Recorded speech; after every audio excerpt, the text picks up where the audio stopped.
ஹாய்ங்க. இன்றைக்கி என்ன டாபிக்னா,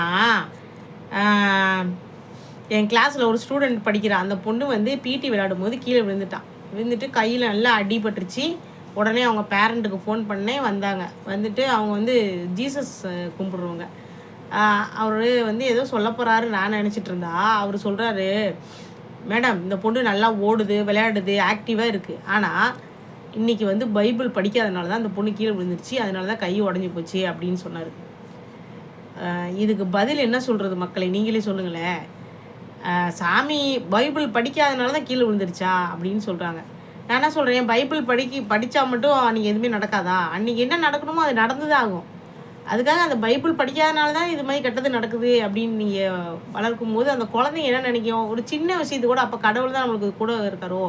அப்போ கடவுள் இல்லை. ஒரு படிப்பு வர எக்ஸாம் எழுதுனா அப்போ கடவுள் தான் காரணம். நம்ம பைபிள் வந்து படிக்காதனால நீங்கள் எக்ஸாம் நல்லபடியாக எழுதலை அப்படின்னு நினைக்கும்.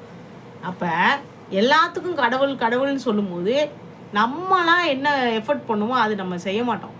நம்ம குழந்தைங்கள அதேமாரி நம்ம வளர்த்து வரும்போது அந்த அந்த குழந்தைங்க அதே சுச்சுவேஷன் தான் வளரும். எப்படி இன்றைக்கி வந்து ஏதோ ஒன்று நடந்தாலும் இந்த இப்போயே சொல்கிறீங்க கை உடஞ்சது பைபிள் படிக்காதனால தான் கை உடஞ்சி போச்சுன்றீங்க. இப்படி எல்லாத்துக்கும் சாமி தான் காரணம்னு சொல்லி வளர்க்கும் போது அந்த குழந்தைங்களோட மனநிலை எப்படி இருக்கும் யோசிச்சு பாருங்கள். இந்த சாமி மட்டும் இல்லைங்க, எங்கே போயிட்டு வந்தாலும் நம்மளுக்கு விபத்துன்னு ஒன்று நடந்துச்சுன்னா அதை யாராலையும் மாற்ற முடியாது. ஏன் சமீபத்தில் கூட ஏழுமலையான் கோயிலுக்கு போய் திரும்பி வந்தவங்க அந்த வேனில் இருந்த மொத்த பேருமே இறந்து போயிட்டாங்க. அப்போ அது காரணம் சாமி தானா? கிடையாது. நம்ம தலையில் எழுதப்பட்டது, நம்ம விதிக்கப்பட்டது இவ்வளோதான். இன்றைக்கி நீ இறக்க போகிறேன்னா இறந்து போயிடுவோம்.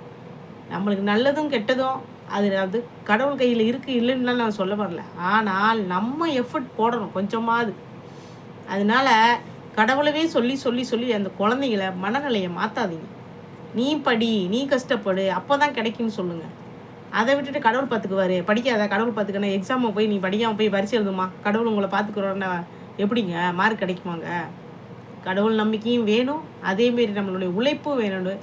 உங்களுடைய குழந்தைகளுக்கு நீங்கள் சொல்லி வளங்க. எந்த கடவுளை கும்பிட்டாலும் சரி. நன்றி.